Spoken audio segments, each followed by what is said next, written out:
अगर मैं आपसे कहूं कि एशिया कप 2025 के अंदर वो सात खिलाड़ी जिनको कि एक साथ निकाल दिया गया, वो सात खिलाड़ी जिनके प्रति बीसीसीआई ने कहा कि सातों को साथ निकालूंगा, एक साथ निकालूंगा, लेकिन समझ नहीं आ रहा कि आखिरकार इन सात खिलाड़ियों के साथ बीसीसीआई की क्या दुश्मनी थी। समझ नहीं आ रहा कि ये सात खिलाड़ी जो टीम इंडिया के एकदम टॉप ऑर्डर्स के बैट्समैन, टॉप ऑर्डर्स के बॉलर हैं, आखिरकार इनको क्यों निकाल दिया गया। और अगर ये खिलाड़ी निकल जाते हैं तो क्या इनके बिना अब टीम इंडिया एशिया कप 2025 जीत सकती है? क्योंकि देखो ये पूरी तरीके से कंफर्म हो चुका है। कंफर्म इसलिए हुआ है क्योंकि 19 अगस्त के ही दोपहर में जब 1 से 2 बजे के बीच के अंदर बीसीसीआई ने पूरा का पूरा स्क्वाड लॉन्च कर दिया और बता दिया कि कौन कौन रहेगा तो कौन कौन नहीं। तो अगर आप यहां पर फोकस मारोगे तो देखोगे अभिषेक शर्मा, शुभमन गिल वाइस कैप्टनसी के साथ, तो संजू सैमसन विकेट कीपिंग के साथ, तिलक वर्मा, सूर्य कुमार यादव कैप्टनसी के साथ, तो जितेश शर्मा को भी रखा गया है। जितेश शर्मा ये वही खिलाड़ी हैं जो विकेट कीपिंग भी कर सकते हैं। उसी के साथ शिवम दुबे और हार्दिक पांड्या, रिंकू सिंह, अक्षय पटेल, हर्षित राणा, कुलदीप यादव, वरुण चक्रवर्ती, जसप्रीत बुमराह, अर्शदीप सिंह। अब अगर यहां पर आप देखने की कोशिश करोगे तो ये टोटल 15 खिलाड़ी हैं। ये 15 खिलाड़ी के अंदर वो 7 खिलाड़ी जो इनसे भी ऊंचा दर्जा रखते हैं उनको नहीं रखा गया। वो 7 खिलाड़ी जिन्होंने आईपीएल की ट्रॉफी भी जिताई है अपने टीम को, वो 7 खिलाड़ी जिन्होंने टीम इंडिया को चैंपियंस ट्रॉफी भी जिताई है, वो 7 खिलाड़ी जिन्होंने टीम इंडिया को T20 वर्ल्ड कप और कई सारे ऐसे मैचेस अपने दम पर जिताए हैं जहां पर हार एकदम से निश्चित हो चुकी थी। लेकिन समझ ही नहीं आ रहा कि वो 7 खिलाड़ियों को एक साथ क्यों निकाल दिया गया। एक एक करके बात करते हैं कि क्या बीसीसीआई की से कोई दुश्मनी थी, क्या उनको किसी कारणवश निकाला गया, कि वो अपने आप निकलना चाह रहे थे। देखो सबसे पहले अगर हम खिलाड़ी की बात करें तो वो खिलाड़ी कोई और नहीं बल्कि आपके श्रेयस अय्यर आ जाते हैं। अब आप सोच सकते हो कि जब पहले नंबर पर ही इतना ढांसू खिलाड़ी है तो अंतिम वाला कितना ढांसू होगा, जो आपके दिल के इतना करीब है कि विराट के बाद उसी का ही नंबर आता है आपके दिल के करीब में। श्रेयस अय्यर जो कि माने जाते हैं कि भाई चैंपियंस ट्रॉफी के अंदर लास्ट के 3 मैचेस के अंदर अकेले उसने 50 से भी ज्यादा की एवरेज से रन बनाया था। श्रेयस अय्यर जो चैंपियंस ट्रॉफी के अंदर अकेले दूसरे नंबर पर था सबसे ज्यादा रन मारने की कैटेगरी में। 250 से ज्यादा रन उस बंदे ने अकेले मारे थे पूरे के पूरे चैंपियंस ट्रॉफी के अंदर।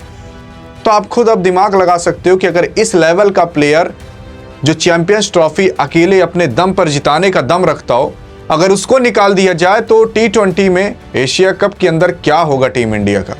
श्रेयस अय्यर जिसने 2024 के अंदर KKR को जिताया था, जो आईपीएल T20 के ही फॉर्मेट में खेला जाता है, कप्तानी करा और बैटिंग भी किया, कप्तानी करके अपने टीम को ट्रॉफी भी जिताया। उसी के साथ साथ 2025 के अंदर जो टीम 11 साल से सेमीफाइनल में नहीं जा पाई थी उसको उसने फाइनल में लेकर गया। पंजाब किंग्स, नाम याद ही होगा, कप्तान कोई और नहीं बल्कि आपके सरपंच साहब जिनका नाम श्रेयस अय्यर है। लेकिन आखिरकार ऐसा श्रेयस अय्यर के ही साथ क्यों होता है? इस बंदे ने प्रूफ करके बता दिया कि मैं आईपीएल जिता सकता हूं, चैंपियंस ट्रॉफी जिता सकता हूं, T20 वर्ल्ड कप जिता सकता हूं, डोमेस्टिक मैच में किसी में मुझे रख दो मैं उन सब में जिता सकता हूं, वो भी विथ ट्रॉफी के साथ। लेकिन जब टीम इंडिया के अंदर बारी आती है तो क्यों सबसे पहले इन्हीं को ही छाटा जाता है?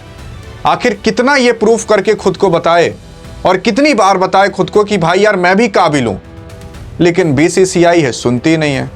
तो यहां पर इस बार इनको इसलिए नहीं छांटा गया है कि इनकी काबिलियत को देखकर कि इनको ना रखा जाए, बल्कि इसलिए छांटा गया है क्योंकि आगे चल के 2 अक्टूबर से आने वाला है इंडिया वर्सेस वेस्ट इंडीज का टेस्ट मैच। अब मैं आपको ये बता देने की कोशिश कर देता हूं कि 9 से चालू होगा, 9 सितंबर से एशिया कप, 28 सितंबर को जाकर खत्म होगा और सितंबर के बाद आता है अक्टूबर और गांधी जयंती आपका मनाया जाता है 2 अक्टूबर को।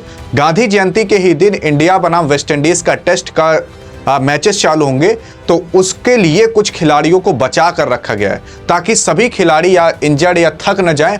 इस वजह से उनको इस बार थोड़ा रेस्ट दिया गया है और उसमें से एक श्रेयस अय्यर साहब भी हैं और श्रेयस अय्यर को भी इस बार थोड़ा रेस्ट दिया गया ताकि वो वेस्ट इंडीज के मुकाबले में खेल सकें और अपना परचम लहरा सकें, जिनको कि 2023 से टेस्ट के अंदर मौका नहीं मिला, लेकिन इस बार इनको मौका मिलने वाला है। उसी के साथ साथ अगर देख लिया जाए दूसरे नंबर पर जो खिलाड़ी आता है वो कोई और नहीं बल्कि द क्लासिक केएल राहुल। इस बंदे ने इंडिया बनाम इंग्लैंड के टेस्ट के मैच के अंदर कई बार शतक भी जड़ा, अर्धशतक जड़ा, 90 रन के प्लस भी मारा और फील्डिंग में भी अच्छा योगदान दिया। लेकिन बात करें एशिया कप के अंदर तो इनको नहीं रखा गया। इनका भी सेम वही कंडीशन है कि जो 2 अक्टूबर से आने वाला वेस्ट इंडीज के खिलाफ भारत का टेस्ट मैच है उसके लिए इनको बचा कर रखा गया है। क्योंकि ये जो मैं खिलाड़ी बता रहा हूं ये टीम इंडिया के ना, आप जान जाओ, सोना है। इनको ना संभाल कर रखना पड़े ताकि कहीं ये खो ना जाए, कहीं ये टूट ना जाए, मतलब कहीं इंजर्ड ना हो जाए। इस वजह से इनको बचा कर रखा जाता है, मौके मौके पर इनको इस्तेमाल किया जाता है। फिर तीसरे नंबर पर जो खिलाड़ी आते हैं वो कोई और नहीं बल्कि आपके जायसवाल साहब हैं। देखो, जायसवाल को बाहर करने का एक ही कारण नहीं बल्कि 2-3 कारण है। क्योंकि अभी फिलहाल अगर आप टीम इंडिया में देखना चाहोगे एशिया कप के लिए तो 4-4 ओपनर बैट्समैन थे। आपके संजू सैमसन थे, शुभमन गिल थे, अभिषेक शर्मा थे। जायसवाल को ले लेते तो जायसवाल भी हो जाते। मतलब 4 ऐसे बल्लेबाज थे जो स्ट्राइक और नॉन स्ट्राइक पर उतरते। तो 4 के चारों को तो एक बार नहीं उतारा जा सकता, तो किसी न किसी को तो निकाला जाएगा। तो जायसवाल को इसलिए निकाला गया क्योंकि जायसवाल टेस्ट में काफ़ी अच्छा परफॉर्मेंस देते हैं और वेस्ट इंडीज़ के लिए इनको बचा कर रखा गया ताकि वेस्ट इंडीज़ के खिलाफ खेल सकें।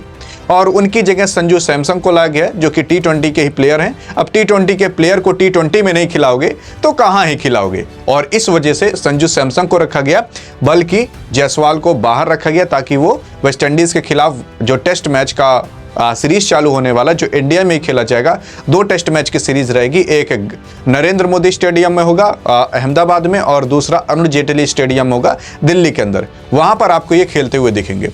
फिर उसके बाद अगर देख लिया जाए अगला प्लेयर कोई और नहीं बल्कि ऋषभ पंत। देखो, ऋषभ पंत को बाहर करना बनता था। अब आप सोचोगे तू पागल तो नहीं हो गया, ऋषभ पंत जैसा अगर प्लेयर बाहर हो जाए तो क्या कह रहा है। असल में ऋषभ पंत देखो इसलिए बाहर हुए हैं क्योंकि इंडिया बनाम इंग्लैंड का जब टेस्ट मैच आ रहा था तो उस मैच के अंदर ये बंदा काफी बुरी तरीके से इंजर्ड हो गया। इंजर्ड होने के बाद इनका जो पैर था ना, पैर की जो छोटी वाली उंगली रहती है उसके ऊपर जो हड्डी होती है वो इनकी फ्रैक्चर हो गई थी, क्रैक हो चुकी थी। डॉक्टर ने कहा कि इनको 2 महीने लगभग रेस्ट करना पड़ेगा और तभी इनकी हड्डी जुड़ेगी और तब ये कहीं फील्ड पर उतर सकते हैं, दौड़ सकते हैं और प्रैक्टिस कर सकते हैं। ध्यान देना, प्रैक्टिस करने की बात की जा रही है, इंटरनेशनल मैच खेलने की नहीं। तो 2 महीने बाद ये कहीं प्रैक्टिस करना चालू कर सकते हैं। फिर उसके बाद कहीं 1-2 महीने बाद इनको कहीं मौका मिलेगा, फिर सोचा समझा जाएगा कि इनको मौका दिया जाए कि ना दिया जाए। और इस वजह से एशिया कप 2025 से इनको फिलहाल बाहर ठुकरा दिया गया। बाकी आपको क्या लगता है कि आगे चल के क्या ऋषभ पंत को कोई रिप्लेस कर पाएगा? मुझे तो नहीं लगता कि अभी इस सदी में कोई पैदा हो सकता है। लेकिन अगर अगला प्लेयर की बात करें कौन निकला है, तो अगला प्लेयर कोई और नहीं बल्कि युजी चहल हैं। आपके सबसे चुलबुले खिलाड़ी में से एक युजी चहल। युजी चहल जो कि अभी अपने डिवोर्स के कारण, अपने पारिवारिक संबंध के कारण इन पर काफ़ी ज़्यादा लोड है। जितना इनके ऊपर मैच का लोड नहीं, उससे ज़्यादा तो इनके ऊपर फैमिली का लोड है। अभी एक छोड़ कर गई तो दूसरी आ गई। वो कहते हैं ना कि पहले प्यार को कौन कहता है भुलाया नहीं जा सकता, बस दूसरकी वाली मस्त रहनी चाहिए। वैसे इनको दूसरकी वाली मिल चुकी है तो उसके साथ बिजी हैं और फिर आपको आगे पता ही है, बताने की जरूरत नहीं है। और युजी चहल को इन्हीं सब कारण की वजह से नहीं लिया जा रहा है। आईपीएल के अंदर हाँ अच्छा परफॉर्मेंस किए थे, लेकिन अब सोचो कि आईपीएल के अंदर अच्छा परफॉर्मेंस किए तो टीम इंडिया के अंदर आपको डायरेक्ट मौका मिल जाए, हमेशा नहीं होता है। इसके लिए आपको प्रूफ करके बताना पड़ता है, प्रैक्टिस के अंदर जाना पड़ता है, टीम इंडिया के साथ रहना पड़ता है। जहाँ जहाँ मैचेस होंगे वहाँ पर जाकर देखो, फिर प्रैक्टिस करो और प्रैक्टिस के दौरान चीफ सेलेक्टर, हेड कोच, कप्तान साहब आप पर नज़र रखते हैं और तब कहीं जाकर मौका मिलता है। इतनी सारी प्रोसेस होती है तब आपको मौका मिलेगा, ऐसे ही नहीं मिल जाता। और युजी चहल को भी इस बार स्क्वाड के अंदर ही नहीं रखा गया। अब ऐसा मत सोचना कि वेस्ट इंडीज के मुकाबले के अंदर रख लिया जाएगा। ये जब खेला करते थे तब खेला करते थे, अभी बहुत मुश्किल है इनको वापस से कमबैक करना। शमी ने तो कर लिया, धवन ने भी कर लिया था, दिनेश कार्तिक ने भी कर लिया था, अब इनकी बारी है। देखते हैं ये संवर जाते हैं या बिखर जाते हैं। फिर उसके बाद अगर देखा जाए नेक्स्ट खिलाड़ी तो कोई और नहीं बल्कि वाशिंगटन सुंदर। यार विश्वास नहीं हो रहा, वो खिलाड़ी जिस खिलाड़ी ने टेस्ट मैच के अंदर शतक जड़े, जो ऑलराउंडर के तौर पर था, इस बंदे को भी नहीं लिया गया। अब ना लेने का कारण यार मुझे तो कुछ नहीं पता चल पा रहा क्यों नहीं लिया गया। इसलिए नहीं लिया गया होगा, क्या पता इनको भी बचा कर रखा गया हो ताकि ये टेस्ट मैच के अंदर खेल सकें। क्या पता इनको जो वेस्ट इंडीज़ के खिलाफ मैचेस होने वाले हैं उसमें बचा कर रखा गया हो। ये बात की बात हो सकती है, लेकिन एशिया कप में यार एक बार देखना चाहिए था कि T20 में कैसे ये परफॉर्मेंस करते हैं। खैर आईपीएल में देख लिया जाएगा, अभी इनको नहीं लिया गया। फिर एट द एंड जो आपके दिल के सबसे करीब खिलाड़ी आता है वो कोई और नहीं बल्कि हैं डीएसपी मोहम्मद सिराज, जो कि विराट कोहली के बाद नेक्स्ट एग्रेशन आप इन्हीं का ही देख सकते होगे, जो आई थिंक आने वाले समय में रोनाल्डो को पीछे कर सकते हैं। मोहम्मद सिराज वो खिलाड़ी है जिसने एशिया कप से पहले जो इंडिया बनाम इंग्लैंड का टेस्ट टूर हुआ था उसके अंदर 5 के 5 मुकाबले खेले। लोग कहते हैं कि वर्कलोड मैनेजमेंट केवल जसप्रीत बुमराह के लिए हुआ करता है, लेकिन इस बंदे के लिए नहीं। लेकिन इस बार इनके ऊपर भी वर्कलोड मैनेजमेंट लग चुका है। वर्कलोड मैनेजमेंट ने कहा कि देखो, आपके सिराज साहब ऐसे गेंदबाज बन चुके हैं जिसने एक सीरीज के अंदर 150 से ज्यादा ओवर फेंके हो। उसी के साथ साथ लगभग 200 के करीब इस बंदे ने ओवर फेंके थे। मतलब आप सोच सकते हो कि इस बंदे ने लगभग 10 टी20 मैच के बराबर अकेले ओवर फेंक दिए। पूरा का पूरा 10 टी20 मैच करा दो, उतना इस बार अपना हाथ घुमाया था इस बंदे ने। उसमें कितनी वाइड गई होंगी कितनी नहीं, ये अगर गिन लोगे तो कम से कम और टी20 मैच हो जाएंगे। यहां पर आपके मोहम्मद सिराज ने उस टेस्ट मैच के अंदर ऐसे 2 से 3 बार मूवमेंट हुए थे जहां पर एक एक इनिंग्स के अंदर 5 विकेट से ज्यादा लिए हो या 5 विकेट लिए हो। इस बंदे ने एक सीरीज के अंदर 23 से 24 विकेट लिए थे, जो कारनामा आपके बेन स्टोक, जो कारनामा आपके जसप्रीत बुमराह भी नहीं रच पाए थे। ऐसा खिलाड़ी बन चुका था आपका मोहम्मद सिराज, लेकिन एशिया कप के अंदर ड्रॉप कर दिया गया। ड्रॉप करने का मेन कारण वही है कि वेस्टइंडीज का आगे मैच आने वाला है, क्योंकि देखो जसप्रीत बुमराह को अब टेस्ट मैच ज्यादा नहीं खिलाए जा सकते इस वजह से, क्योंकि वर्कलोड मैनेजमेंट कहता है कि भाई उनकी जो इंजरी हुई है, अगर उनसे ज्यादा ओवर फेंकवाओगे ना तो आप जो आपके पास जो भारत के पास अभी सोना है क्रिकेट के अंदर वो खो सकते हो। इंजरी ज्यादा तगड़ी होगी तो काफी दिक्कत हो जाएगी, और इसी वजह से जसप्रीत बुमराह को टी20 खिलाया जा रहा है और सिराज को ओडीआई और टेस्ट खिला दिया जाएगा। यानी कि सिराज आपके टेस्ट को संभाल लेंगे और टी20 के आपको जसप्रीत बुमराह संभाल लेंगे, और जब ओडीआई की बात आएगी तो दोनों संभाल लेंगे। और इसी वजह से कहा जा रहा है कि इस बार जसप्रीत बुमराह को रखा गया है और मोहम्मद सिराज को एक बार रेस्ट दिया गया, क्योंकि इस एशिया कप के बाद भारत लगातार मैचेस खेलता चला जाएगा 2026 के टी20 वर्ल्ड कप तक। उसके बाद तुरंत ही आईपीएल भी स्टार्ट होने वाला है।